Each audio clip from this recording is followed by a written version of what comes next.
अभी के in today's class I was trying to discuss a lot many things, थोड़ा slow चल रहे थे. What can be the qualities of this number and why this things are present in the number और not. अब अपने को थोड़ा बहुत overview we are familiar with it. So what I will do from next class, थोड़ा सा pace ज्यादा रहेगा. इट डजंट मीन कि I will skip anything. It doesn't mean कि आपको समझ नहीं आएगा और मैं आगे बढ़ता चलूंगा, because you are always having the option to interrupt me in between. मेरा नंबर वन नहीं है, तो कोई चिंता वाली बात नहीं है. ठीक है. तो this is one of the thing. तो आपका जो भी डाउट है आप पूछ सकते हो, वो सारी चीज. But most probably our attempt will be that we will finish all the personality number attempt up to 9. We will discuss so that अपन आगे की विद अ गुड स्पीड. ऐसा नहीं कि we will do some forcefully हम कुछ लेके आगे बढ़ जाएंगे. This is. अगर अभी आपके मन में कोई क्वेश्चन है related to all this that we have और एनी सिस्टम, तो आप पूछ. सर एक क्वेश्चन मेरी तरफ से. अभी हम नंबर 1 to 9 पर्सनालिटी नंबर और बेसिकली वो नंबर का सिग्निफिकेंस और कैरेक्टरिस्टिक समझ रहे हैं. तो उसको अभी जब लोजो ग्रिड में जब हम अपना पूरा प्लॉट करते हैं तो उसको सब मिला के कैसे इंटरप्रिटेशन वो एंड में मालूम पड़ेगा कि मतलब उसके हिसाब से. बहुत जरूरी चीज है. मतलब ये एक्चुअली मुझे इधर से कहना पड़ता है कि ये, लेकिन आपका जो क्वेश्चन है वो बहुत ही प्रिसाइज और रिफाइंड क्वेश्चन है. बिकॉज यस, उस सबको मिला के इंटरप्रेट करते हैं. कैसे करते हैं उसका दो आंसर है. एक, आप अपने नॉलेज के बेसिस पे, मतलब सबका अपना अपना एक तरीका है ना कनेक्टिंग द डॉट्स करने का. एक तो वो है. तो कई बार ना हमें पता नहीं होता. फॉर एग्जाम्पल, आज हम में से किसी को बिठा दिया जाए कि हमने कभी टीचिंग नहीं करी है और हमें उठा के बिठा दिया जाए आज आपको ये चीज पढ़ाना है.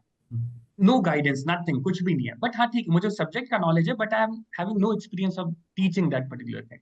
प्रॉब्लम ये हो जाएगी, एक दो दिन समझ नहीं आएगा क्या पढ़ाएं क्या बताएं, थोड़ा हेजिटेशन रहेगा, थोड़ा लैक ऑफ कॉन्फिडेंस रहेगा. आगे जाते जाते खुद समझ आ जाता है how we should interpret this, how to explain these things.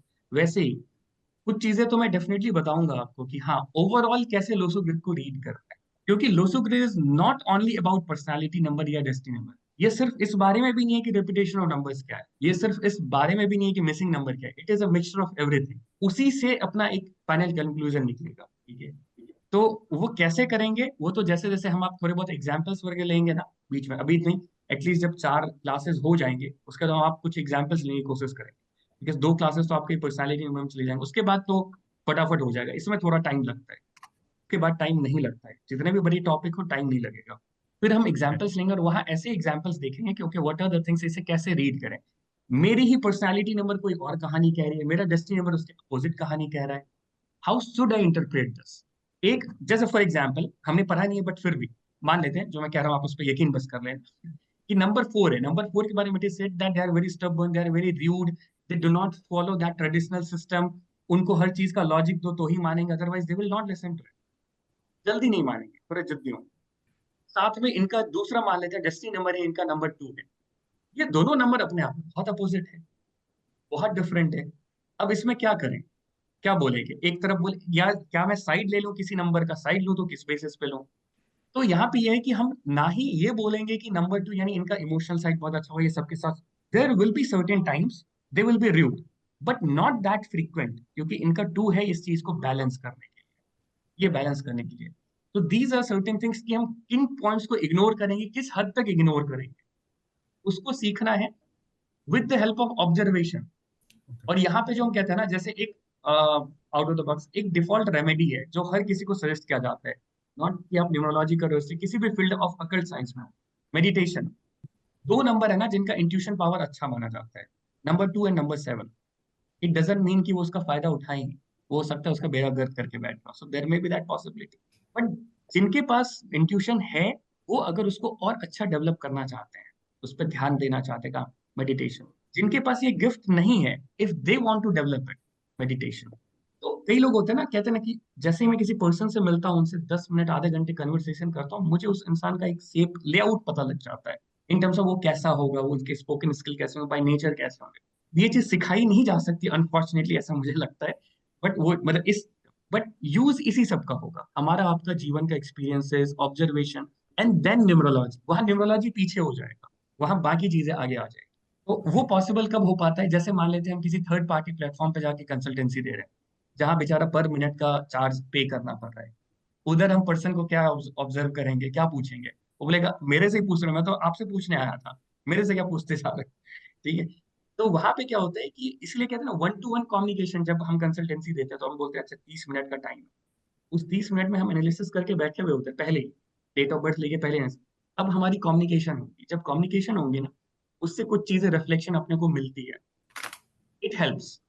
बाकी जितना यहाँ पे हो पाएगा वो तो मैं आपको बताऊंगा ही बताऊंगा। एक और क्वेश्चन है सर, जैसे कि अगर लोसो ग्रिड में बहुत ही एम्प्टी स्पेसेस हैं, उसका भी कोई सिग्निफिकेंस है? कि जैसे कि मेरा इसमें है कि ज्यादा लोसो ग्रिड कुछ भरा ही नहीं है, बाकी सब खाली है, तो उसका कैसे, मतलब वो भी मतलब का कुछ तोड़ होगा उसका? जैसे there is one common perception लोगों के माइंड में, कि पहले परसेप्शन पे आते हैं कि अगर मेरे ग्रिड में 3 ही नंबर है तो ये बुरा ग्रिड है, ये अच्छा ग्रिड नहीं है। बट अगर मैं कहता हूँ कि मेरे पास ना 4 खाली डब्बे हैं, तो मेरे पास ऑप्शन है कि मैं उसमें क्या क्या रखना चाहता हूँ। ये एक पॉजिटिव साइड से अगर लेना हो तो मतलब क्या है, ठीक है, I am not having it, it was good और बैड टिल द पॉइंट कि मैंने उस पर काम नहीं किया। मान लेते हैं उसकी वजह से मुझे कुछ नुकसान हो रहा था। तो अब मैं पढ़ने के बाद जब मुझे समझ आ गया कि नहीं, इस नंबर का होना जरूरी है, अब मेरा क्या होगा, मैं उस पर एक्ट करूंगा। एक्ट करूंगा तो वो नंबर के जो भी इसेंस है, जो भी क्वालिटीज करेक्टरिस्टिक्स हैं, वो मेरे पास आ जाएंगे। ठीक है, तो ये मैंने अपनी मर्जी से किया कि अच्छा ये नंबर मेरे लिए अच्छा है तो मैं लेके आ रहा हूँ। मान लेते हैं कोई ऐसा नंबर है जो मुझे नहीं चाहिए, फॉर एग्जाम्पल मान लेते हैं, मतलब मेरे जीवन में मुझे ये नहीं चाहिए था, लेकिन पहले से ही है मेरे पास, उसको निकाल के फेंकने का कोई वे नहीं है। यानी if somebody is having number 4, number 8, number this, number that, 5 बार रिपीटेशन है, can I throw that repetition? नहीं कर सकते। किसी का डेट ऑफ बर्थ 11/11/2011 को है, 6 बार 1 आएगा, इज देयर एनी पॉसिबिलिटी कि मैं उस 6 को 3 कर दूं, 5 कर दूं? चाहे नहीं हो सकता, वो है तो है, नहीं है, आई कैन चूज इट कि okay I will bring one in my life using name numerology, I will bring one by doing the remedy of sun, I will bring one by doing this that. वहां choice है, तो कुछ भी negative positive नहीं है। हाँ ठीक है, हमारे लिए कुछ समय तक नुकसान, जब तक मुझे अवेयरनेस नहीं हो गया, अब मैं उसकी रेमेडी करूंगा। रेमेडी करूंगा तो उसके जो भी करेक्टरिस्टिक ट्रेट्स हैं वो हमारे लाइफ में हमें देखने को मिल जाएंगे। उसमें कुछ अच्छा बुरा नहीं है, उसको एड्रेस करना जरूरी है।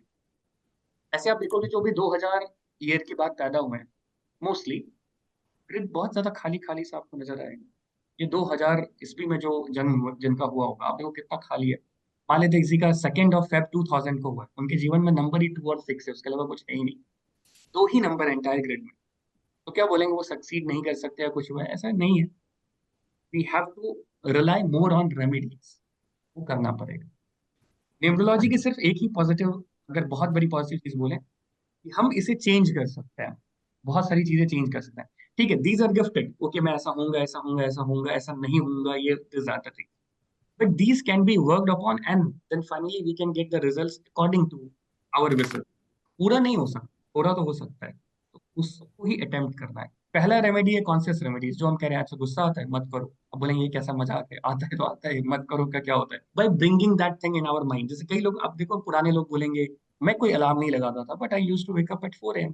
आज हमारे आपके साथ भी होता है, हम आप 8 बजे तक सोने वाले इंसान है, बट जिस दिन जर्नी का टाइम होता है, सुबह 4 बजे की फ्लाइट है, वो भी लोग कैच करके जाते हैं। समटाइम्स अलार्म लगा है मेरा 3:30 का, मैं उससे पहले जगा हुआ हूँ, दिमाग में कुछ तो चल रहा है ना। So these are the things, तो ये सारी चीज हैं।